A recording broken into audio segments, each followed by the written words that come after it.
We're gonna do it like this. Old school to new school, we got the interviews, B-Boy, Reg and Butter. What up, dog? Rare footage and rhyme ciphers, producers and songwriters, our podcast is live.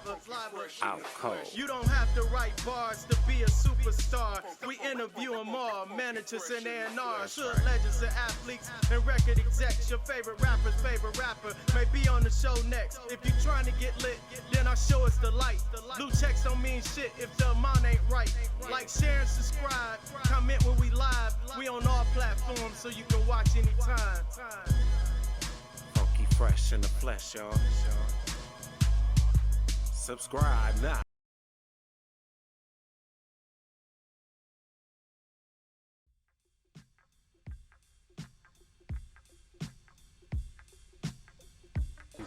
In every way, yeah. I could do something. I'll be alright.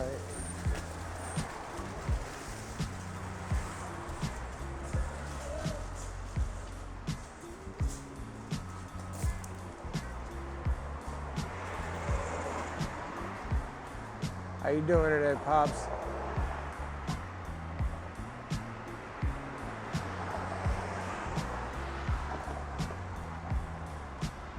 Downtown Detroit. It's nice out today. Yeah, it is.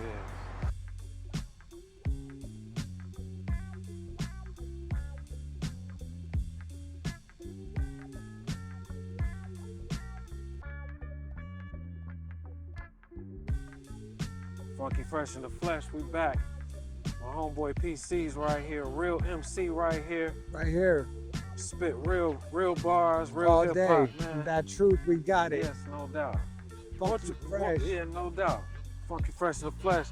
Man, won't you tell them, what inspired you to do hip hop? Man, I think what inspired me to do hip hop is the ability to go at it, say what you want to say, how you want to say it, and express how you feel.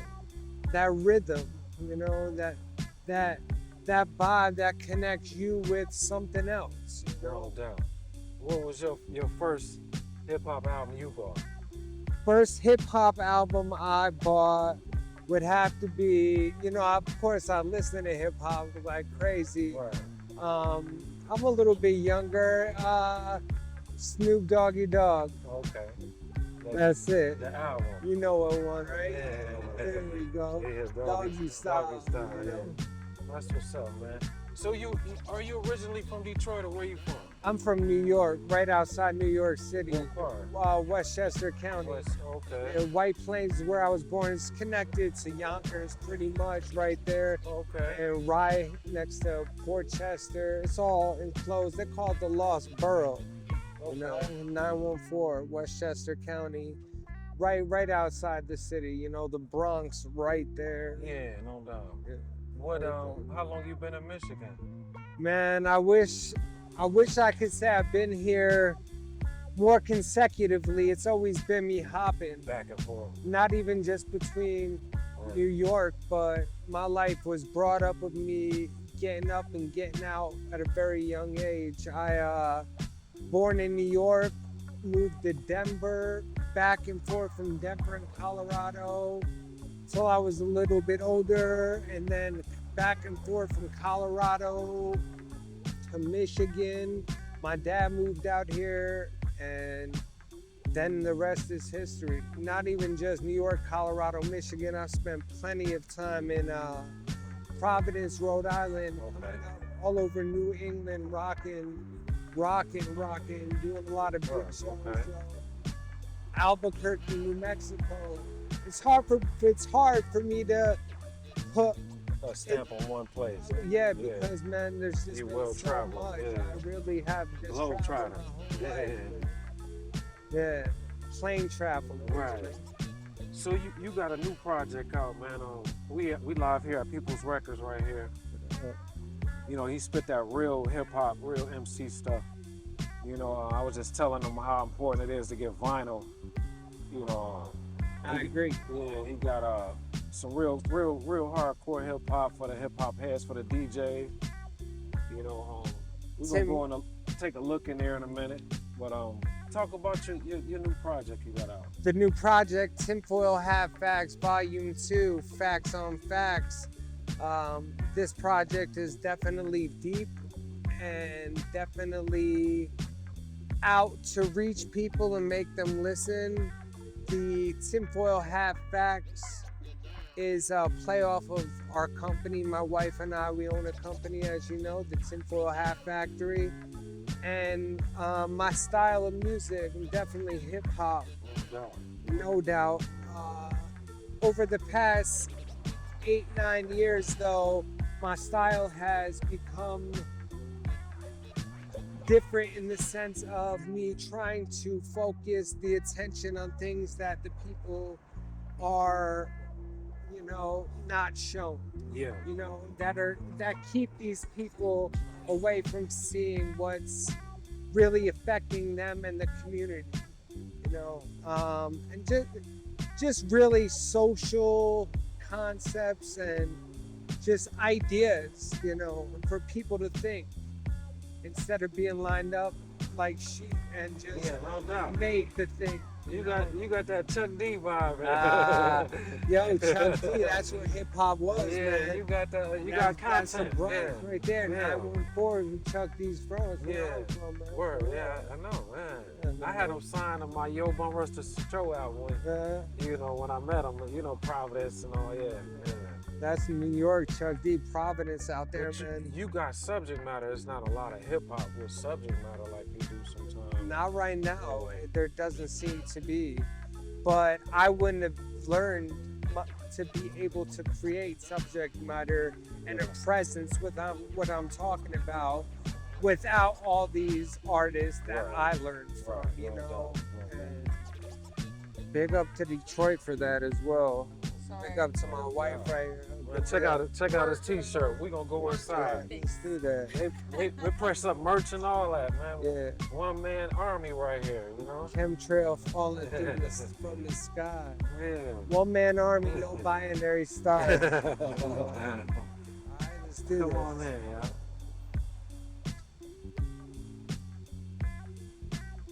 And the wardrobe fixer. Sorry.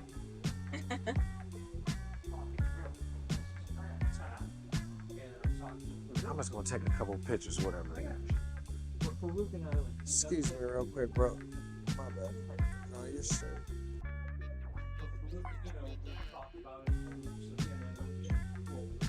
Can I get by it real quick, bro? Thanks.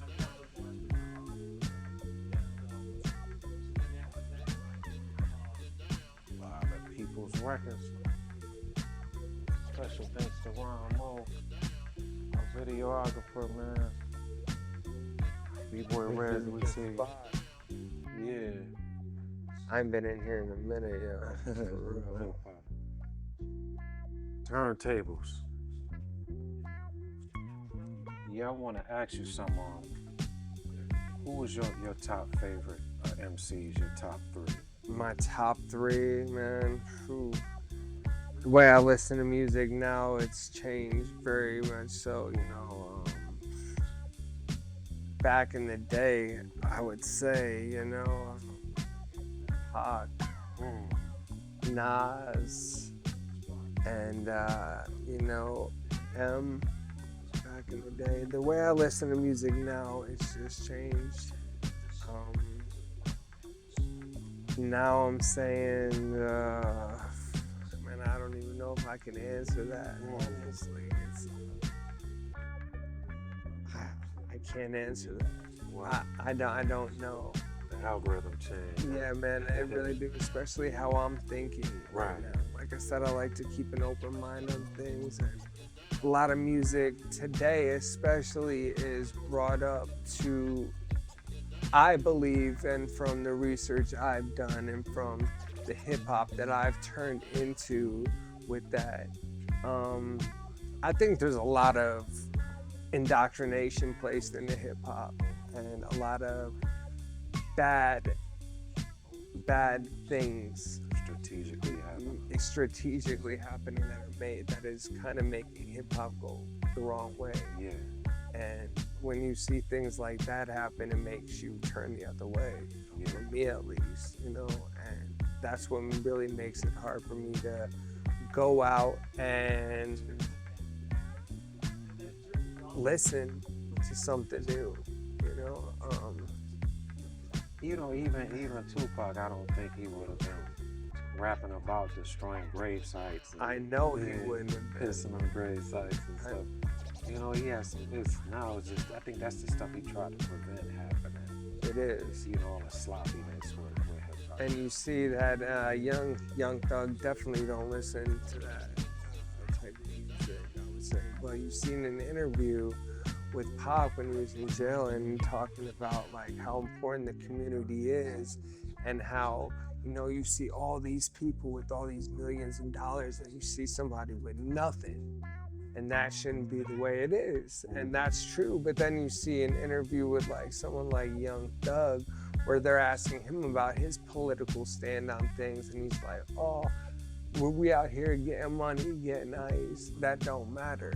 You know, we'll let the political people take care of that, you know? And I think that's a big way that hip hop has turned into. And it's not everybody, of course. But there's much more to offer from hip hop now, which it's always been that way. I guess it's just the world changing. But definitely fuck with some Boldy James though. Marvwon and all those. Yeah. He need to know that. Yes, please help me with that aspect He support of it. all that. Yeah, man.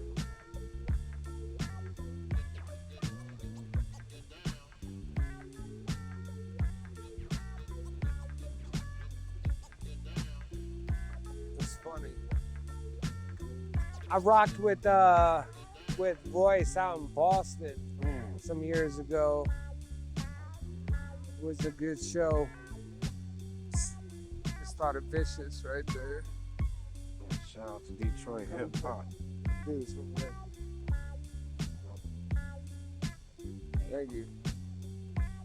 Man, you record at Pearl Sound Studio. That's like the home of Street Lords, the home of Royce the 5'9". Yeah, What is it like to record up in there, man? It's been good. I've been recording there since April 2024. And it's been the first place that I've recorded while being in a wheelchair. So they've been very accommodating. Chuck Alcasian, as you know him, he owns there. It's a good place. I feel that it definitely gives me the quality to what I need when I'm going through and things, because it's been different with me recording since it's always been it ever was before, you know, me sitting in a chair, and different with my diaphragm and but they've been very accommodating over there. Big up to Pearl Sound. Shout out to Pearl Sound. Yeah. I remember they was building a studio for Blade Icewood up there. That's the last place I seen Blade. He was in a wheelchair. That was the last time, and he had his security guy with him, and it was crazy. One of my friends came in the door, and Blade had his pistol. He was just so nervous, like he was like, yeah. But shout out to Pearl Sounds. Rest in peace to Blade Icewood. Yeah, rest in peace. They mess with Cheddar Boys over there. That's where they first put that on. Yeah. We know about it. Talk about your project with Marvwon, man. He's a real MC as well, battle MC. You celebrated in the city. You know. This track with Marvwon and I, we've done some work before in the past, and with this project, Tinfoil Halfbags Volume 2, I really have tried to make every track different than the next, and I thought that bringing Marv to it could offer something different. He make beats and all that. Yeah, definitely fire. And I was listening to a beat from him. It was only going to be a beat I was going to pick up from him, and then I heard it, and then I was like, well, you want to do a hook? And then it changed from that, because he was like, well, what are we going to do it about? And I don't want to just be bars. You know, I'm over that. That's not what I do. Yeah, of course. You got substance to I'm give. over Right? that. I'm way over that. Yeah. You know, those bars have taught me to be what I've become. Yeah. You know, and I was like, well, how about we talk about the war? You know, trying to do something different. Right. And he was like, yes. I was like, Wow. are you sure? You know what I mean? Right. He's like, this is something that definitely needs to be talked about, and I think that this would be very smart. So he sent it over to him, sent him over actually he had the track. So he busted it out. I wrote it, my part, and just, it was like overnight, you know, not even a few hours. It came together very nice, definite substance, and bars that are just bars of bars, you know, with just such substance, and then make people think and turn on that light bulb and realize that, wow, this hip hop shit can have substance. Right. You know, I'm not saying that it doesn't, because all these artists, you know, these real MCs, they're bringing it, but of course, you know, they're trying to keep it how the majority of hip hop is, and that's not fully intelligent. Fast food side instead Exactly, of the restaurant man. side. Exactly, you know. Eat organic or eat Yeah. poison is what I'm screaming. You know? Wow. That's how my bars are. You know? Man, talk about your new single and your new video, man. That's pretty Yeah. inspirational, man, for real. We shot the video out here in Detroit. What's the song? The name of the song is Just Fine. Just Fine. Produced by my dude DJ Noriega out in Cali. Okay. He's made an appearance a couple times on the record. Shout out DJ Noriega. Bob, See. man. Dope. Yeah. Dope. And we shot that out here. It's really just a base of waking people up, giving them that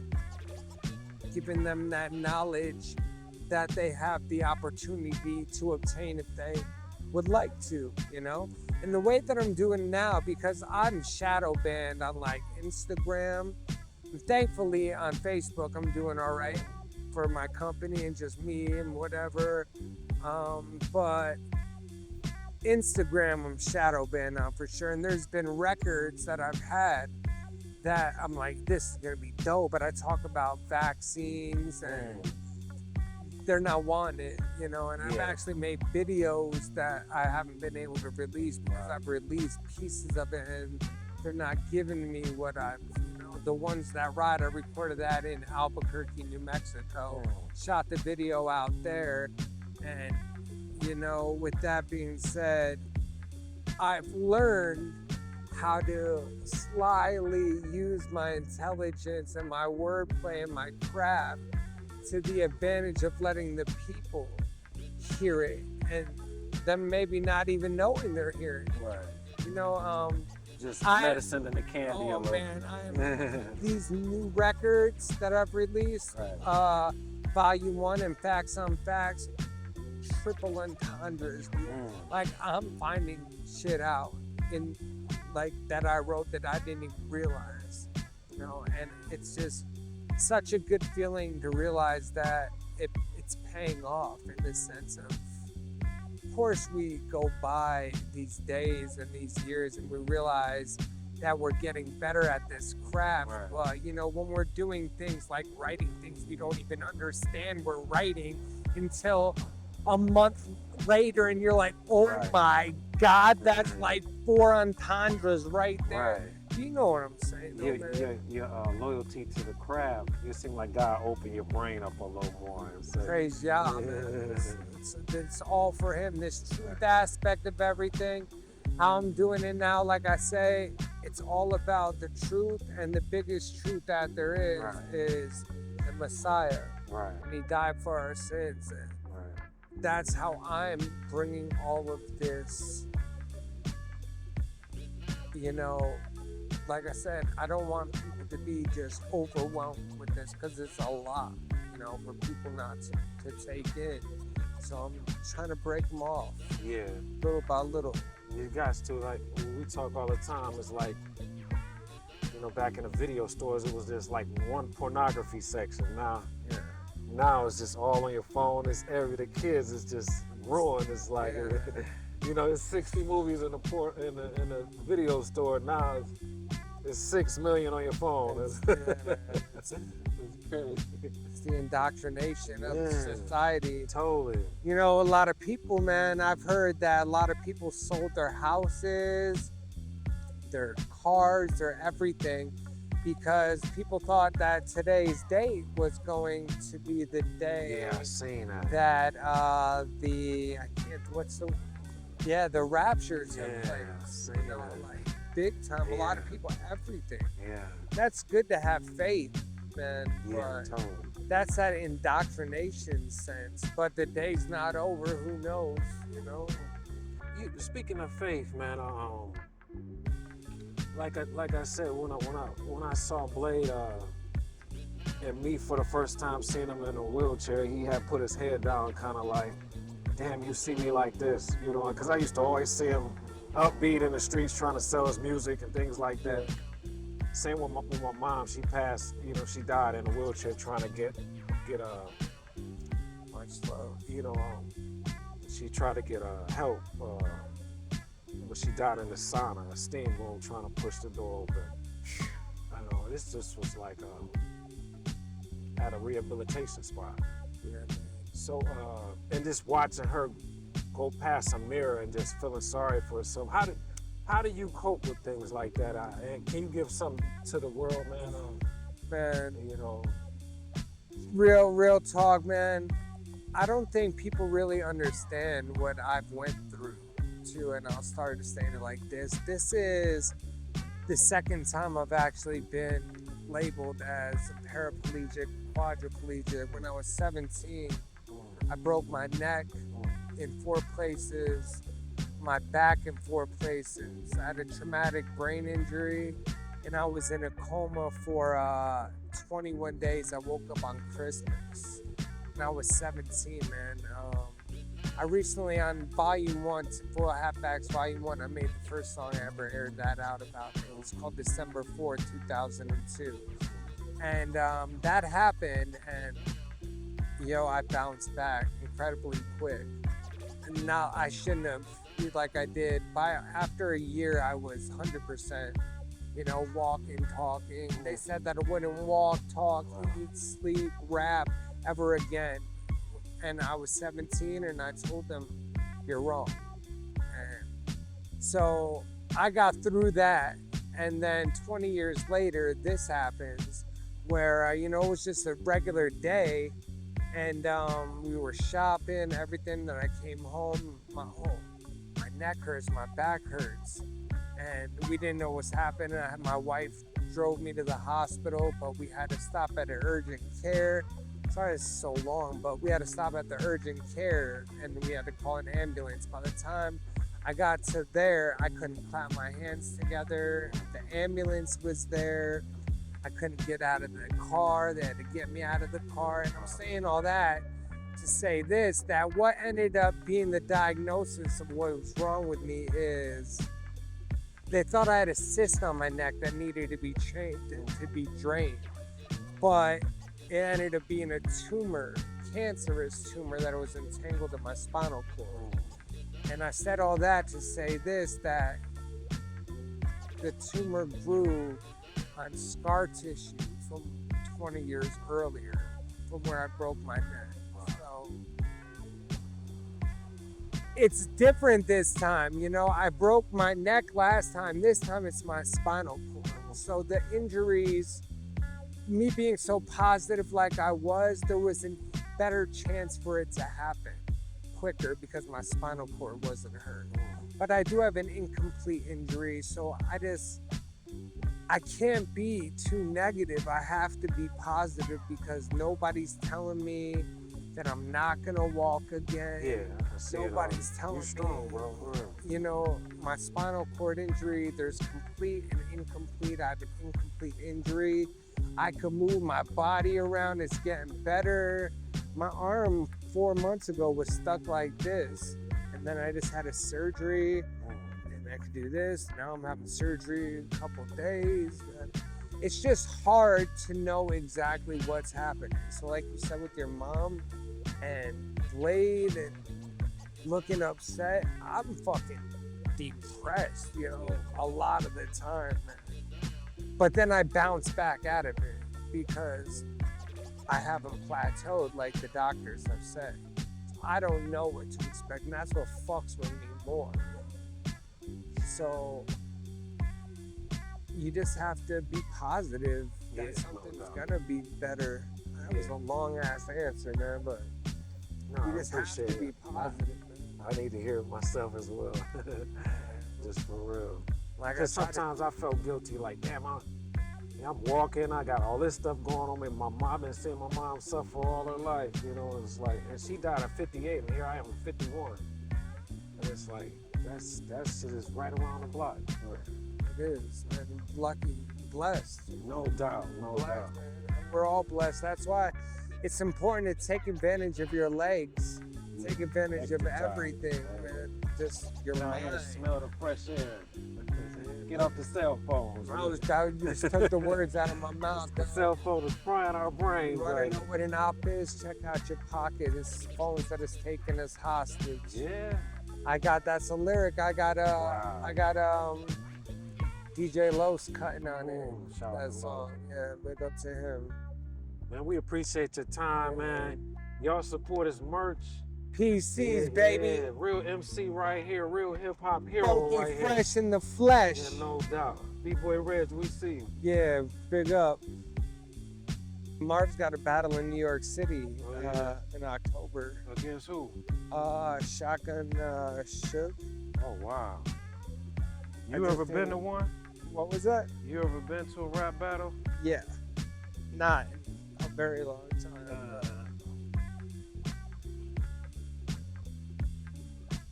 I partake in a few in Providence actually, as well. Oh, okay.